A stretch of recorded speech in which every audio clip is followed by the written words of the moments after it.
Oi, gente, tudo bom? É,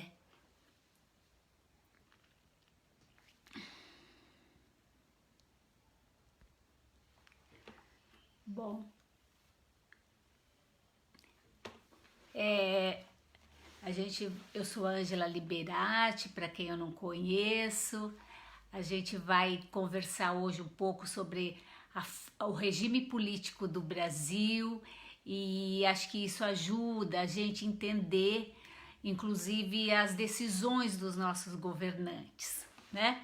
Então, o Brasil na Constituição Federal de 1988, que é a lei soberana brasileira, ele foi definido como uma república federativa presidencialista democrática. Então, tudo isso, né, essas palavras todas são conceitos que foram construídos historicamente e que vão determinar a forma como o povo brasileiro vai ser governado dentro do território, a forma como o Brasil se mostra aos demais países. Tudo isso está relacionado ao nosso regime político e, inclusive, ao que está acontecendo no gerenciamento, na gestão da crise que a gente está vivendo, que é uma crise de saúde gravíssima e que muitas pessoas dizem que ela está sendo politizada, mas na verdade ela é uma discussão que faz parte de uma república federativa, tá? Então eu pensei esse tema porque eu comecei a ver essa semana muita crítica ao governo do estado, o governo Dória, e por favor, quem é apoiador do presidente Bolsonaro, a ideia nossa não é mostrar o lado oposto dele, nem o lado favorável, é mostrar apenas como a discussão deveria ser esclarecida para a sociedade, para que as pessoas não divulguem tantas notícias falsas nas redes sociais. Eu essa semana vi muito comentários, inclusive criticando o governador do estado de São Paulo, o João Dória, porque ele teria feito um rodízio em São Paulo muito rígido e que aí estaria os carros impedidos de circular, estariam lotando os metrôs e ônibus. Então, sobre isso, eu queria dizer o seguinte, que se a pessoa entendesse o que é uma república federativa, ela não escreveria sobre isso, a crítica ao governo Dória, tá? E aqui não está em questão se está certo ou se está errado, mas não é o governo Dória o responsável por isso. Porque enquanto a gente ser uma república federativa, significa que os municípios também são entes federados e também pode legislar, quer dizer, essa medida foi uma medida do prefeito da cidade de São Paulo e não do governador, e isso a maioria das pessoas, inclusive os paulistanos, atribuem ao governador. Então eu pensei no tema em função disso, quem sabe a gente possa esclarecer um pouco isso. E aí, se a gente quer criticar o governante, que a gente critique o governante certo, né? A gente faça a crítica correta. Olha, o Brasil é uma república desde o dia 15 de novembro de 1889, quando se rompe com o regime monárquico. O Brasil foi uma monarquia durante todo o século XIX, mas um movimento das elites brasileiras propunham que o Brasil se transformasse numa república. E aí a Constituição de 1891, de fato, declarou o Brasil como uma república federativa.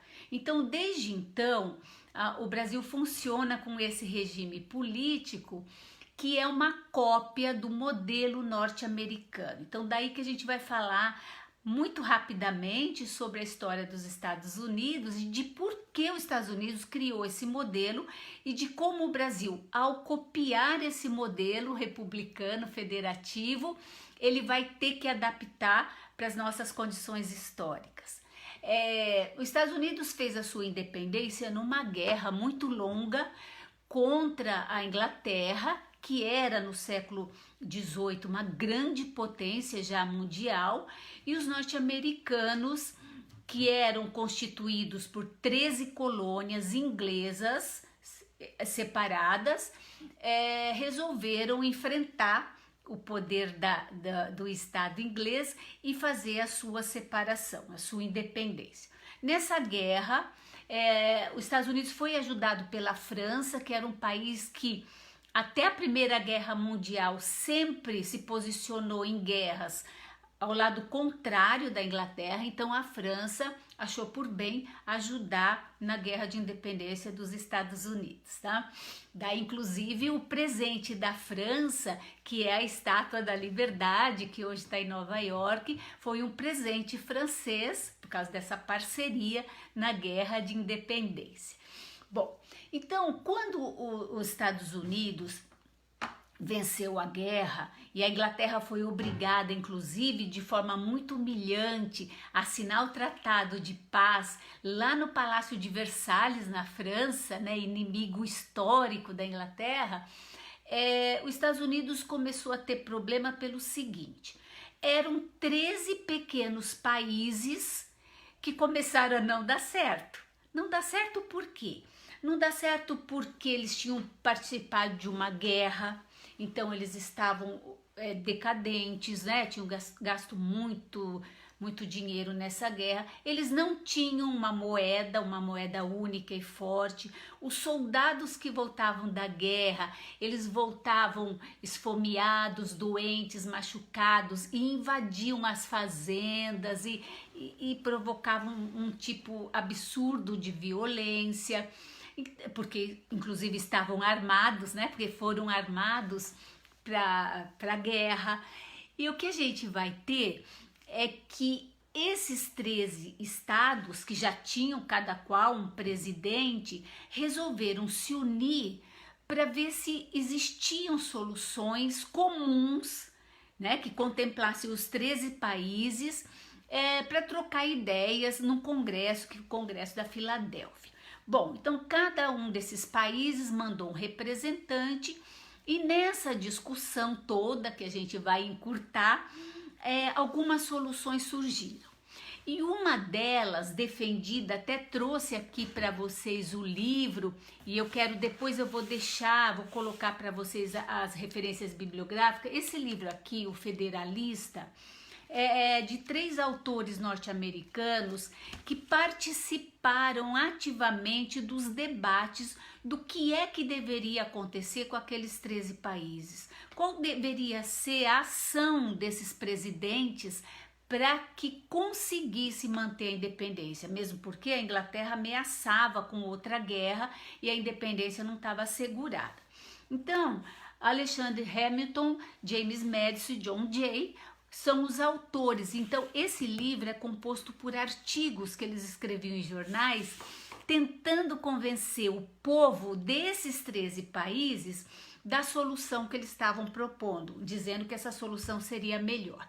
E qual era a solução? A solução era o seguinte: usar a proposta do autor francês Montesquieu, que nesse livro que está aqui, O Espírito das Leis, que depois eu escrevo, deixo lá de referência para quem quiser estudar melhor esse assunto.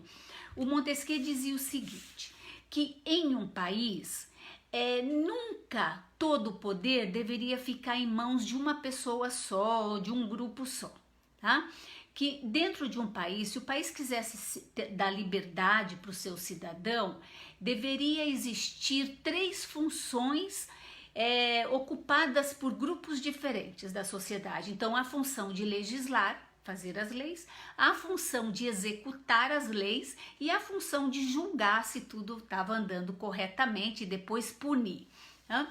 Então, essa ideia do Montesquieu, ela foi proposta para a França. Então, Montesquieu dizia, vai legislar a burguesia, vai executar o rei, vai ficar o rei, e vai julgar a nobreza. Os norte-americanos, baseado nessa ideia, eles tinham um problema. Se eles tinham feito uma guerra contra a monarquia inglesa, eles não tinham rei, Então não dava para pôr no executivo o rei. E eles não tinham nobreza, então não dava para pôr no judiciário a nobreza. Então a grande questão que surgia é: o povo vai ocupar os 3 poderes? Como é que vai ficar? Isso seria um governo de liberdade ou seria um governo de autoritarismo? Não? Então, principalmente James Madison, que depois chegou a ser presidente dos Estados Unidos, esses 3 propunham nesse livro, nesses artigos, que depois virou esse livro Federalista, como eles achavam que devia ser. Então eles pensavam assim: não são 13 países fracos, com os mesmos problemas? Então que esses países deveriam desaparecer, tá? Perder a sua soberania, se unir e formar um único país. É por isso que se chama Estados Unidos, certo? Porque eram antigos países. E ao se unirem, eles criariam um governo da União, né? Um governo federal. E aí então, cada parte, para poder convencer esses presidentes e esses países a abrir mão da sua soberania, eles propunham uma autonomia enorme para cada parte, o que significa que o poder federal faria poucas coisas, mas importantes. Então, se faria uma constituição federal, ou seja, estou constituindo um estado federativo, ou seja, formado pela união das partes, desses 13, né? E essa lei se chamaria Constituição Federal, porque é a primeira Constituição que a gente tem no mundo contemporâneo, e ela legislaria sobre poucas coisas. Então ela criaria uma moeda única e forte para circular em todo esse território composto aí pelos ex-países, pelos 13. Ela comporia um exército bem forte para defender as linhas territoriais desse novo país que tinha surgido, ou seja, aqueles 13 territórios que se transformam no território nacional dos Estados Unidos, inclusive por causa da ameaça da guerra contra a Inglaterra. E eles legislariam sobre questões de relações internacionais, declaração de guerra, relação com outros países, assinatura de tratado e só. Todas as outras questões ficariam a cargo dos governos estaduais, certo? Então cada estado que compunha essa união teria autonomia para fazer suas decisões, inclusive porque na época os Estados Unidos era escravocrata. Então tinha país que tinha estado que tinha escravo, outros não. Então eles tinham condição de legislar sobre a presença ou não do trabalho escravo, a presença ou não da pena de morte, enfim, autonomia gigantesca desses estados, e como é até hoje. E comporiam então um poder legislativo federal onde o povo estaria representado, então o povo votaria nos seus representantes, formando o que eles chamam de Casa dos Representantes, que seria o nosso deputado federal, tá? Com mandato de 2 anos, e isso é eleição popular. E comporiam um Senado. Então, cada unidade cada estado que compôs a União seria representado por 2 pessoas que as assembleias legislativas estaduais escolheriam. Cada estado escolheria da forma que quisesse, mas para manter 2 representantes na União. Por que isso? Porque assim, o povo estaria representado, mas também as partes estariam representadas. Isso uma casa tomaria conta da outra para que os interesses do povo não fossem suprimidos, mas também a autonomia das partes não fosse suprimida. Então eles construíram esses 2 poderes, poder executivo composto então de uma Câmara de Representantes e um Senado, dessa forma, e é por isso que um controla o outro, as votações das leis têm que passar pelas 2 casas. Um executivo que seria, a eleição desse executivo seria constituída a partir dos municípios até chegar em 2 ou 3 candidatos para poder ser escolhido, e quem votaria nesses candidatos seriam, cada estado comporia um colégio eleitoral para votar nisso. É um sistema eleitoral extremamente complexo, porque cada estado faz do seu jeito por causa das suas autonomias, né?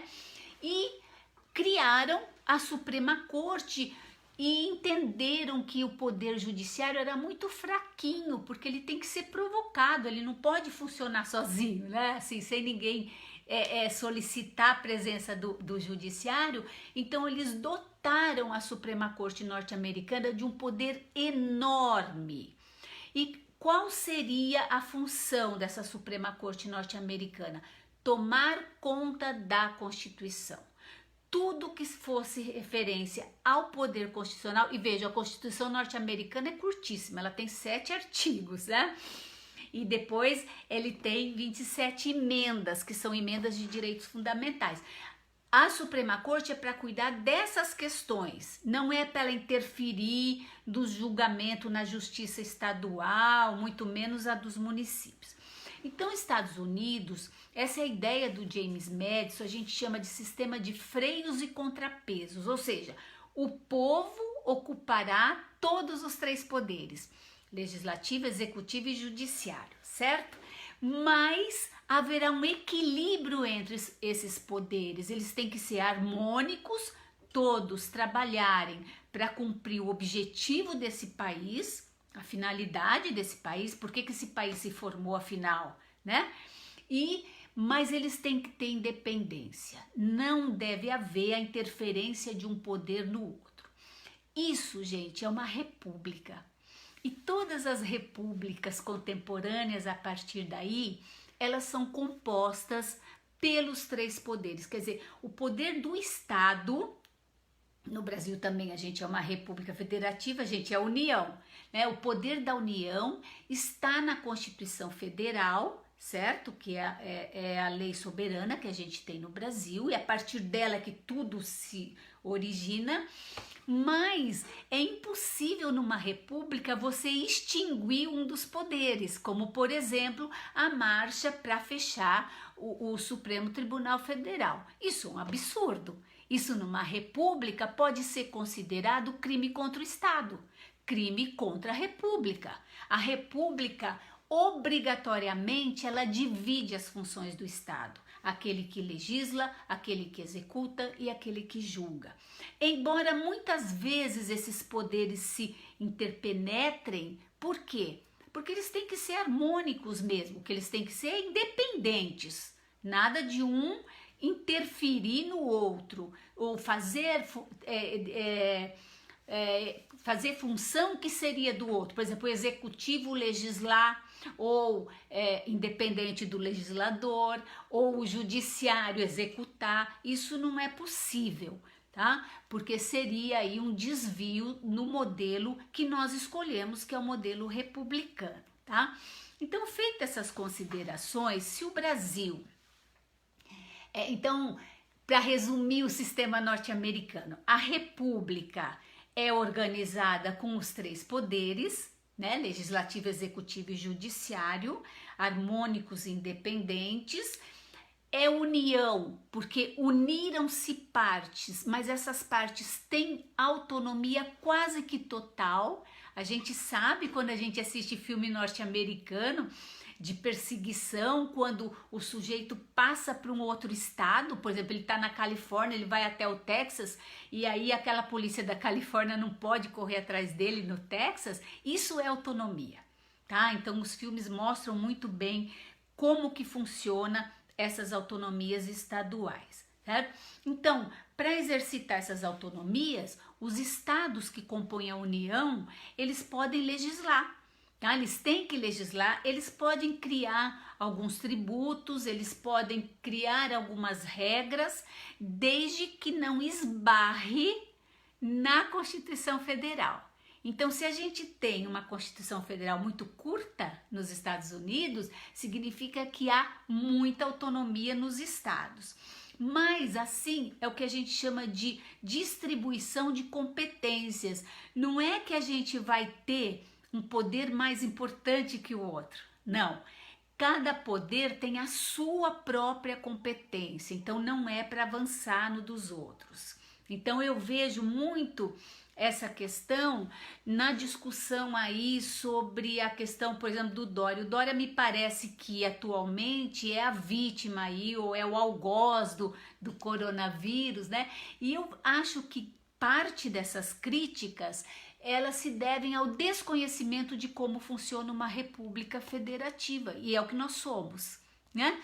Porque ele pode legislar, sim. É constitucional? Sim, é. E é dever dele legislar, porque nós escolhemos esse modelo onde os estados que compõem a União devem ter autonomia. Não é para retirar essa autonomia, porque daí a gente não seria mais uma república federativa.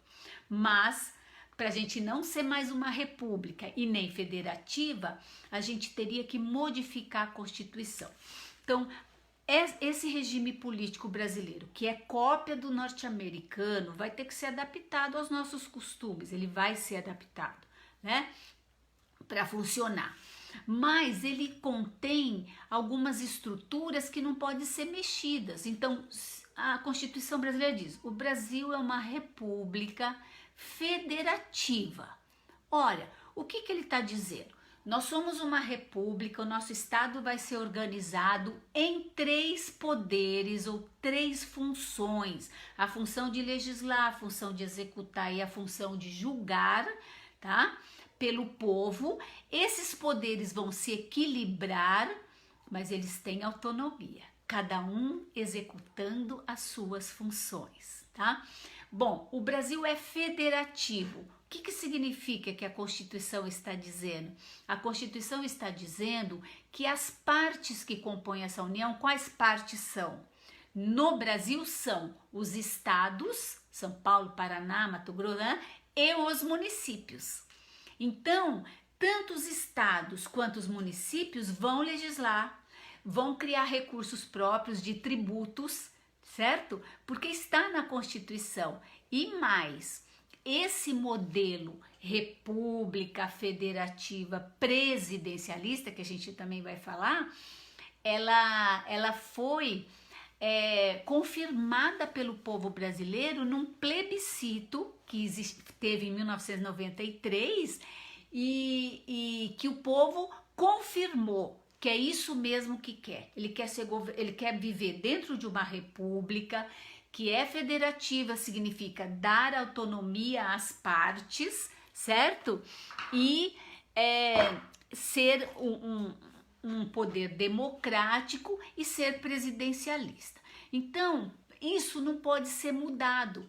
Então, é excessivo quando, por exemplo, qualquer um dos poderes tenta fechar ou intimidar o outro. Então, é excessivo quando o Congresso se reúne e impede o Executivo de executar e de cumprir a sua função. É excessivo quando o Executivo quer invadir o Supremo, que é o Judiciário Federal Brasileiro, e fechar o Supremo. Isso é impossível, a não ser que fosse um golpe de Estado. Você está atentando contra a República Brasileira. O Brasil é uma república, então não há como você fechar um dos poderes, nem você fecha o legislativo, por mais que eles tenham defeitos. Há leis que garantam o bom funcionamento. É só a gente exigir que a lei seja cumprida. A Constituição, ela prevê como cada um desses 3 poderes tem que funcionar. E eles têm que funcionar. Então, se a gente conhece isso, em vez de querer fechar aquilo que não funciona, talvez conhecer melhor a legislação e exigir que eles funcionem conforme a lei. O que a gente pode fazer é denúncia, mas eliminar um dos 3 poderes seria nada mais, nada menos que um golpe de Estado e a instauração de uma ditadura. Quando um desses 3 poderes se coloca acima dos outros, a gente tem aí uma ditadura. Então, a gente pode ter uma ditadura do legislativo, a gente pode ter uma ditadura do executivo e do judiciário. se os poderes não se mantiverem harmônicos entre si. Tá? Isso parece uma coisa muito simples, mas pelo que eu vejo nas mídias, há uma dificuldade das pessoas em separarem, como se, por exemplo, o presidente foi... E eu não estou me referindo a qualquer presidente. O presidente foi eleito pela maioria. Sim, mas ele foi eleito para executar. Ele não foi eleito para julgar nem para legislar. Isso que a gente tem que entender. Não é porque ele foi eleito pela maioria que lhe dá o direito de interferir num poder do qual ele não faz parte, certo? Tá? Bom, então essa é a primeira questão que eu vejo, e dentro dessa estrutura de federalismo, a gente percebe que os governadores, se eles não tomarem medidas, eles podem ser caçados, certo? Eles têm que governar. As assembleias legislativas estaduais, elas têm que legislar. São Paulo tem uma Constituição Paulista, que foi promulgada no dia 5 de outubro de 1998, 1989, ou seja, um ano após a Constituição de 88, e todos os estados brasileiros têm Constituição. Então, é com base nessa Constituição que o governador, por exemplo, ele faz o decreto, e o decreto dele tem validade para todo o estado de São Paulo, certo? Isso é legal, isso é constitucional, isso é possível, tem que existir. E como os municípios brasileiros também foram incluídos nessa federação brasileira, está na Constituição, no artigo 1º, os municípios também podem legislar, tanto que tem... tanto que tem, eu falo e acompanho aqui, eu me atrapalho, tanto que existe a lei orgânica municipal. Todas as cidades, todos os municípios do Brasil são obrigados a fazer a sua lei orgânica, que ao município também é permitido legislar, tá? E também o prefeito pode fazer os seus decretos. Então, por exemplo, né, esse rodízio em São Paulo mais rígido, quem fez o decreto foi o prefeito da cidade de São Paulo, Bruno Covas, porque se tivesse sido governador, como todo mundo está espalhando aí nas redes sociais, ele teria que funcionar para o estado inteiro. Então, a gente também não iria poder circular. Então, a gente tem que raciocinar, a gente tem que fazer crítica ao governante, seja esse ou aquele, temos que fazer crítica. Porém, nossas críticas têm que estar fundamentadas em coisas corretas, legais, porque senão a gente fica falando à toa, isso vira um fake news, tá? E que me parece que deve ser punido sim. A pessoa que escreve lá, o governador, e não importa se é o Dória, eu não sou Dória, eu não sou Bolsonaro, não é da minha preferência. O que eu estou dizendo é que as pessoas, quem cria essas notícias, tentando aproveitar desse ignorar das pessoas, e as pessoas ficam reproduzindo, deveria sim ser punido. Por exemplo, acusar o governador Dória de ter criado caos em São Paulo porque tornou mais rígido o rodízio, olha, isso é fake news, não é?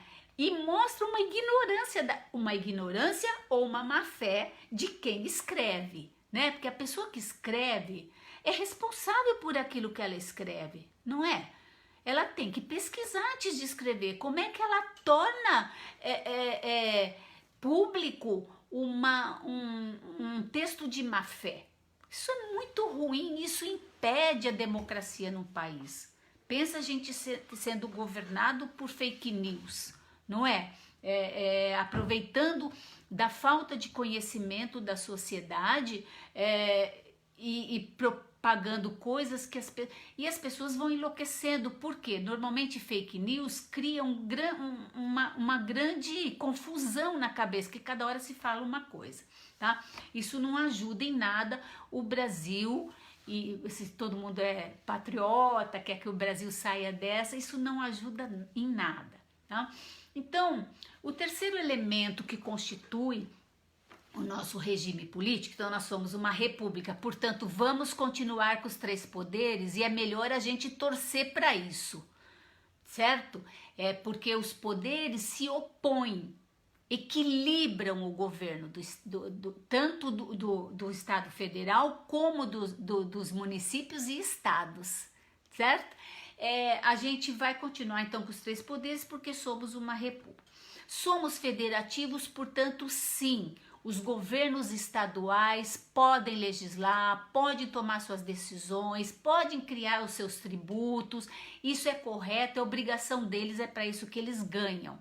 Então, e tem mais, numa república, o governo da União, o governo federal, não pode interferir no governo dos estados, a não ser que o estado solicite ajuda. Quando não, não. Isso é democracia, né? Tá na lei, certo? E os municípios também. Então, um exemplo, essa discussão que houve em Araçatuba, sem entrar no mérito da questão, bom, ruim, Araçatuba, a Câmara de Araçatuba votar, por exemplo, a lei da escola sem partido. Isso é uma bobagem. Gastou tempo e dinheiro. Por quê? Porque a legislação que cuida da educação brasileira é federal. Então é questão de competência. Como é que um município vai legislar acima ou cancelando uma lei federal? Não é possível. Então são competências da União. Cada um faz a sua parte, a União faz a sua parte, os estados fazem as suas partes e os municípios idem. E essa liberdade é boa, gente, para um país do tamanho do Brasil. Porque o que o município precisa aqui no estado de São Paulo não é o mesmo que um município com outras características econômicas, geográficas, por exemplo, de Goiás. Então, essa liberdade é justamente para poder governar com mais justiça, se isso funcionar direito, mas com mais justiça. Os municípios estão diferentes e os estados estão diferentes que a gente tem no Brasil. Por último, a gente vai falar de um outro aspecto que é bem interessante, que é a questão do Brasil ser um país presidencialista.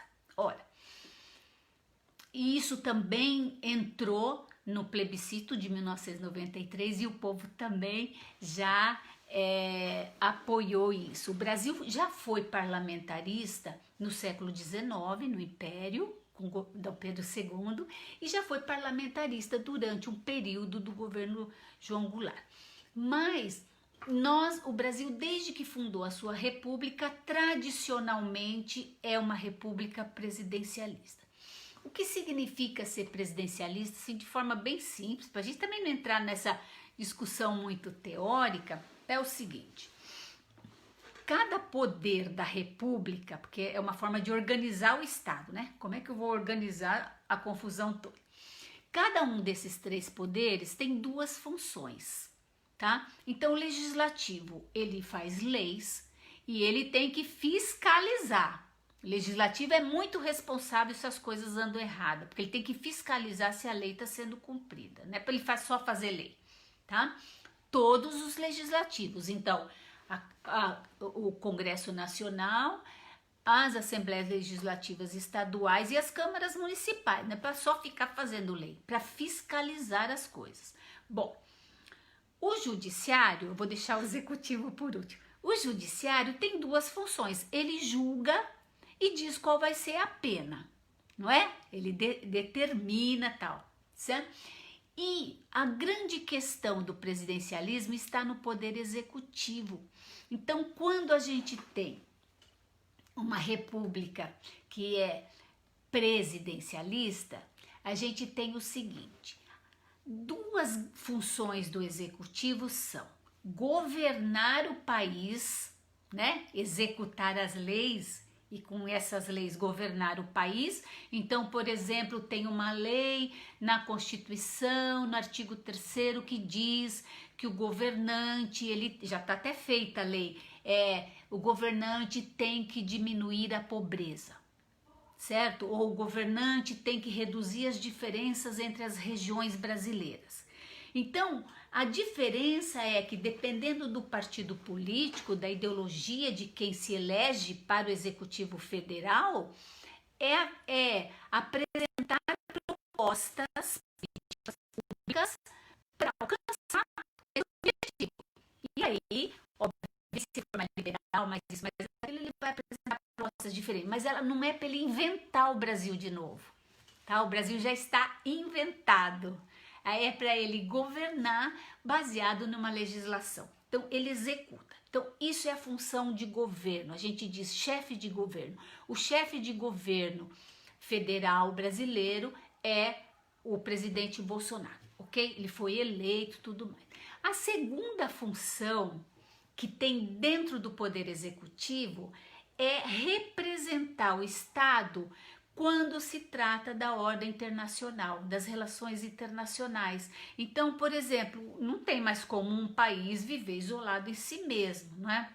Cuba vive relativamente isolado hoje em dia porque sofreu sanções e porque isso já está super errado, deviam abrir o comércio e tal. Mas um país não vive mais isolado.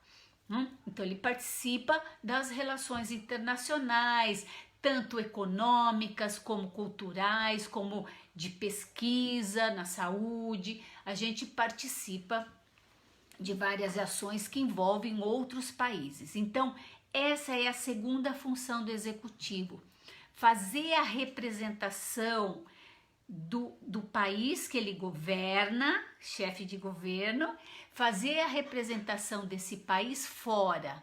Então, vocês não sei se já repararam, sempre que tem abertura da Assembleia Geral da ONU, é o presidente, o chefe de Estado do Brasil que vai lá fazer a abertura. Então, quando o presidente sai do Brasil para ir lá na Assembleia Geral da ONU, fazer a abertura, não é o governante que está indo, é o chefe do Estado brasileiro, o representante dos brasileiros, ele fala pelos brasileiros, certo?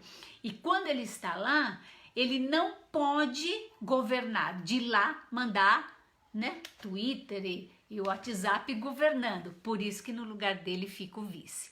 Então, um país presidencialista é aquele que o presidente eleito executa essas duas funções. São funções importantíssimas no mundo contemporâneo.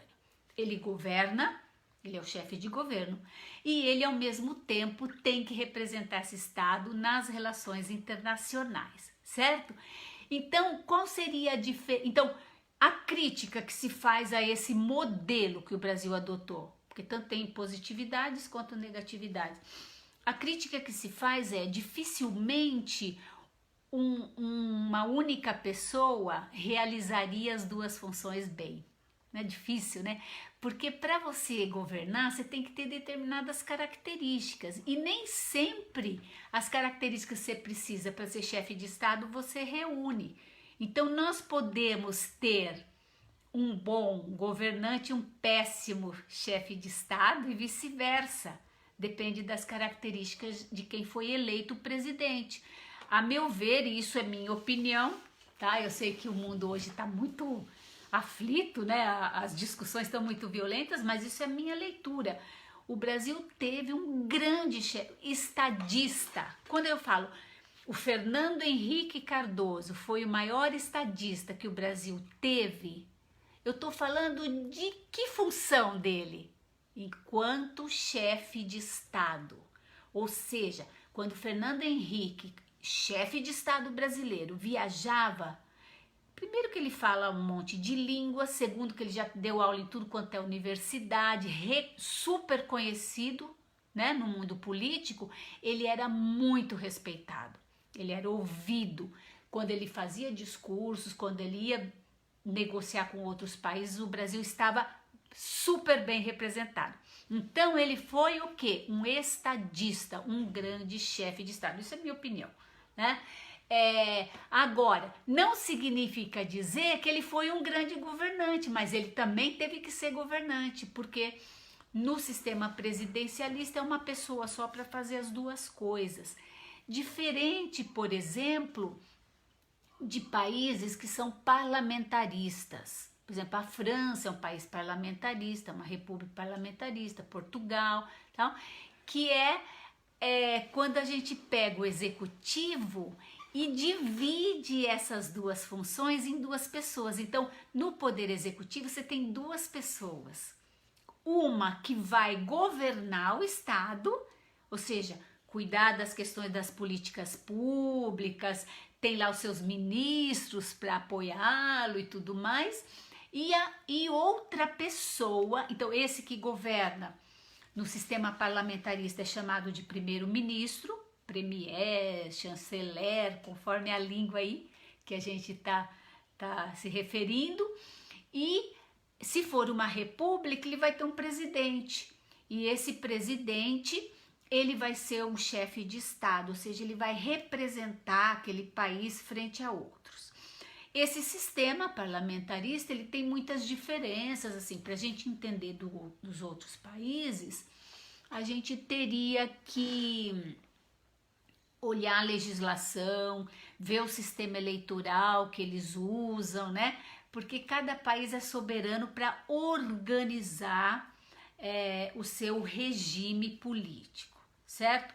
Mas qualquer que seja o regime político que um Estado escolha, na verdade o povo, né, por meio dos seus representantes escolha, ele obrigatoriamente tem que ser democrático, né?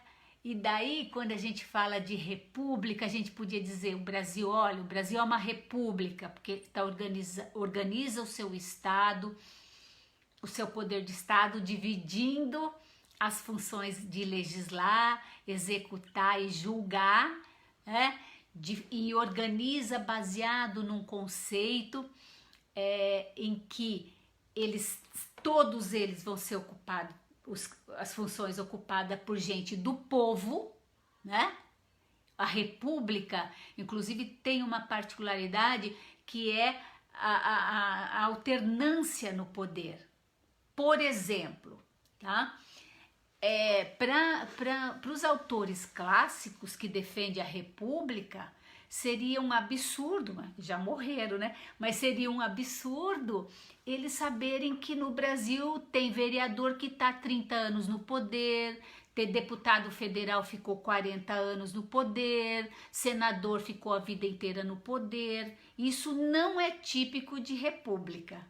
Na república, a tipicidade, né, da república é a alternância no poder. As pessoas entram, exercitam o poder.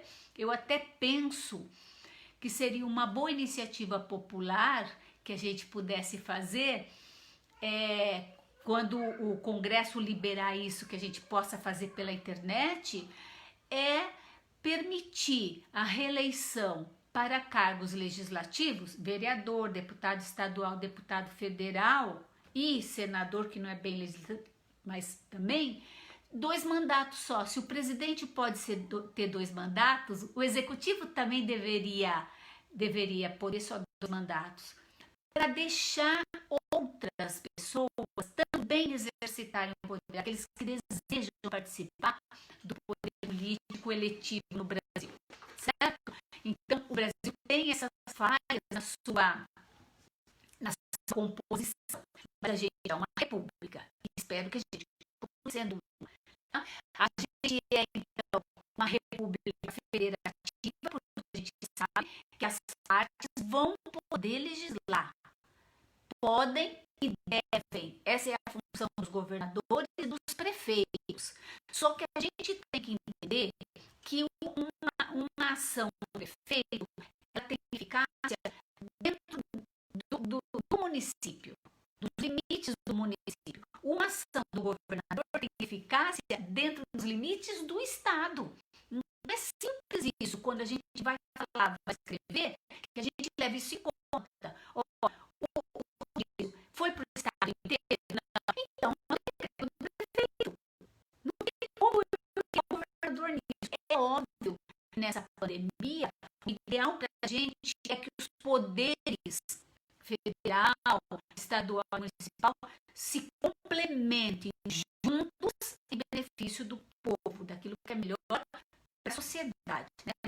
parece que há uma divergência grande aí, e é nesse sentido que se diz que politizar é uma questão da saúde.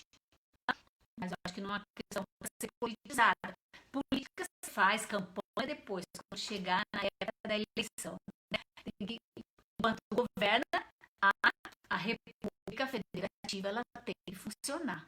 Né? Em benefício de quem? Do povo, que é quem sustenta tudo isso com seus tributos, com seu trabalho, né? Com a sua participação. Tá? Bom, então, uma República Federativa. Né? E presidencialista porque é obrigação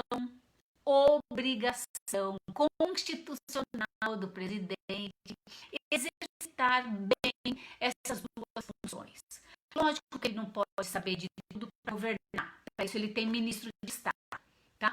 E lógico que ele não pode entender a história de todos os países, vai numa comissão, num tratado internacional, para isso ele tem a assessoria do Itamaraty, tá? Que são aí seus embaixadores, seus cônsules, enfim, é uma equipe toda preparada para assessorar a participação do Brasil dentro aí dessa globalização que é uma necessidade. Por exemplo, crítica ao regime político da China, que é socialista, é uma bobagem. O Brasil não tem poder algum de fazer crítica ao socialismo chinês. Por isso é uma escolha deles. Assim como a gente não quer que eles criticar a nossa república presidencialista. Né? Tá?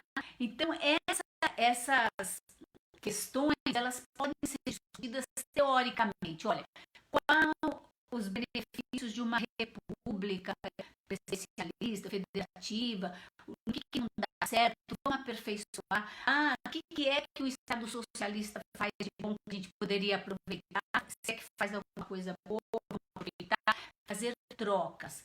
Mas um país impor ao outro, né, o seu regime é indevido também, porque cada país é soberano para escolher, cada povo é soberano para escolher aquilo que lhe soa melhor.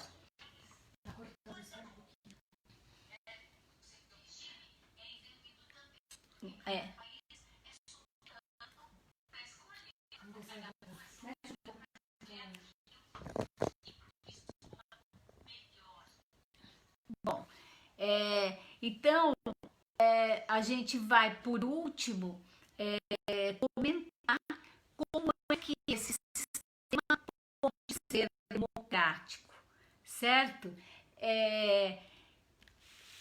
Nós temos, então, uma Constituição que nos organiza, né? Então, eu vi que está cortando ainda. Que...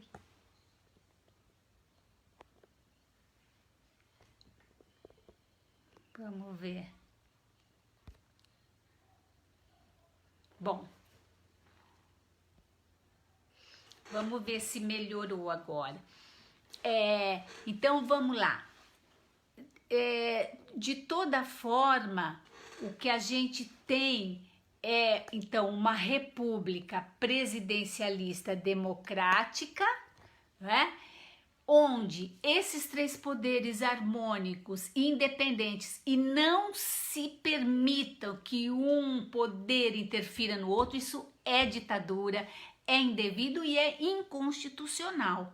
É inclusive uma forma de atentado contra a República Brasileira, né? Existe apenas na Constituição raríssimas possibilidades de um brasileiro perder a nacionalidade, se tornar apátrida, que é justamente atentar contra o Estado brasileiro. E isso é um atentado. Se nós somos república, os poderes têm que permanecer.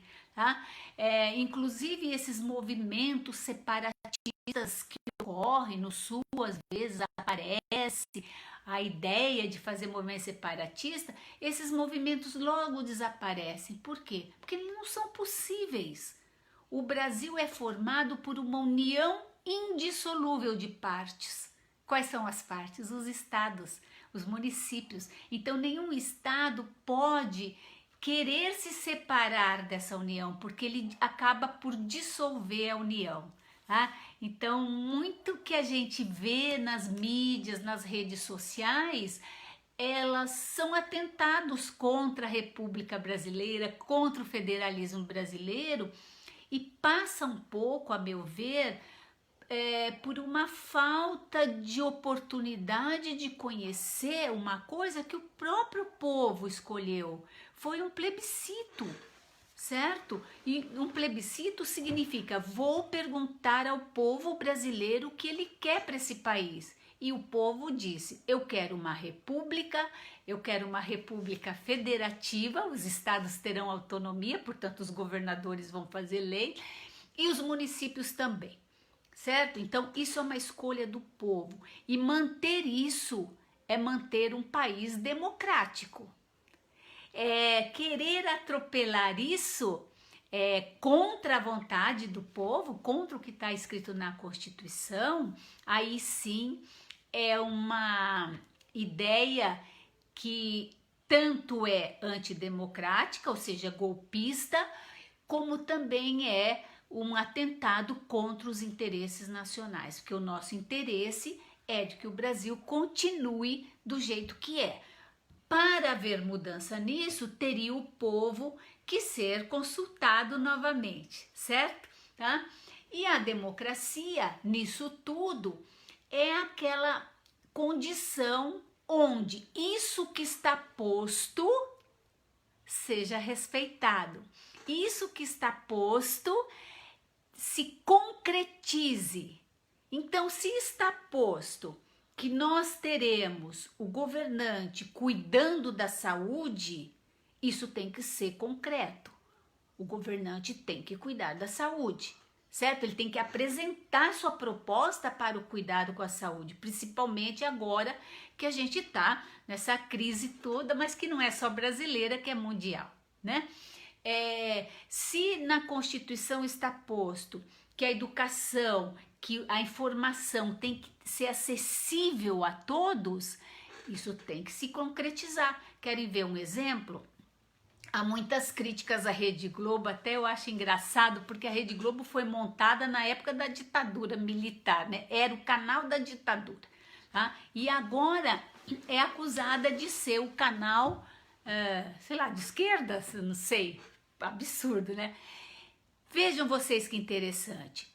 Toda a constituição de um canal de televisão ou de uma emissora de rádio, ela só pode existir se o governo federal permitir. Se chama concessão. Tá? Por que o governo federal tem que permitir alguém abrir um canal de televisão, inclusive essas concessionárias e tal? Porque a televisão e o rádio, eles são transmitidos por ondas, né? Tá? E o espaço aéreo é território brasileiro. Quando se fala o território brasileiro, você está falando de solo, subsolo, espaço aéreo e as águas territoriais. Então, se alguém for usar o território brasileiro, tem que ter autorização do governo.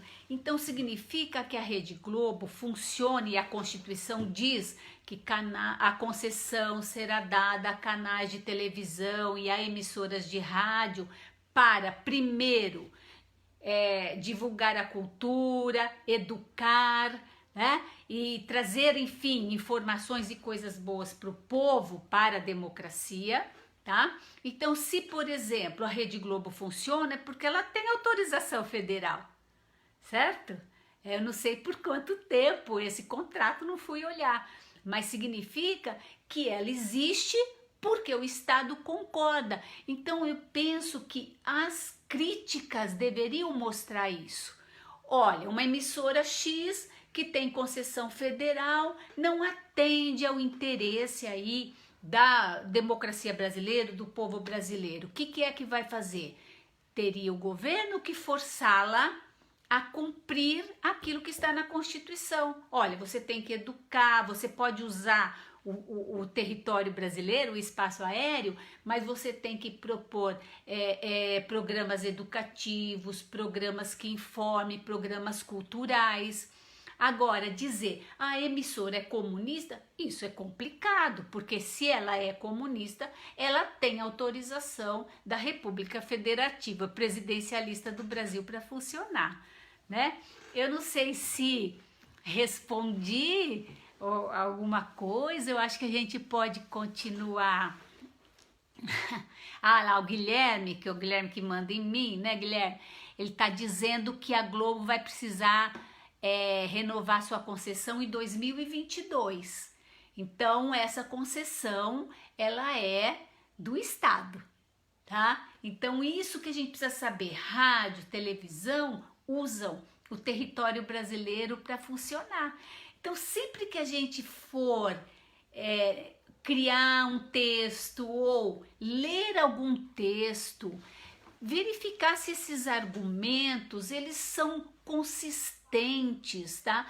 Olha, esse Google, é só colocar no Google, por exemplo, eu li um texto ontem que dizia que todas as estatais brasileiras estão tendo um lucro absurdo. Foi só eu digitar lá no Google e eu vi, não, a Petrobras teve um prejuízo estrondoso no último trimestre. Então, qual é o objetivo desse texto? Falsificar uma realidade, enganar o brasileiro que vai ler aquilo, fazer com que as pessoas passem para frente argumentos que são mentirosos, tá? Isso não é democracia, gente, não é democracia. Não entendam essa liberdade das mídias como democracia. A liberdade em si é bem democrática, mas é uma liberdade não no sentido de conduzir o outro ao erro. Isso é falácia, né? Isso não pode ser considerado democrático. Bom, era isso. Como diz minha filha, que é atriz, eu não posso cansar muito as pessoas, porque eu falo demais, isso eu já sei, todo mundo já sabe, quem me conhece. Vamos ver então, no próximo domingo a gente conversa outros temas, se vocês quiserem dar ideias de temas, daquilo que eu puder conversar, que eu conseguir conversar, a gente pode se encontrar de novo. Tá bom, meus queridos? Muito, muito obrigada. Eu adoro falar disso. Para mim é assim uma honra que vocês participem, viu? Eu me sinto muito, muito agradecida mesmo na vida por ter essa oportunidade. Tá bom? Um beijo a todos, meus queridos. Até!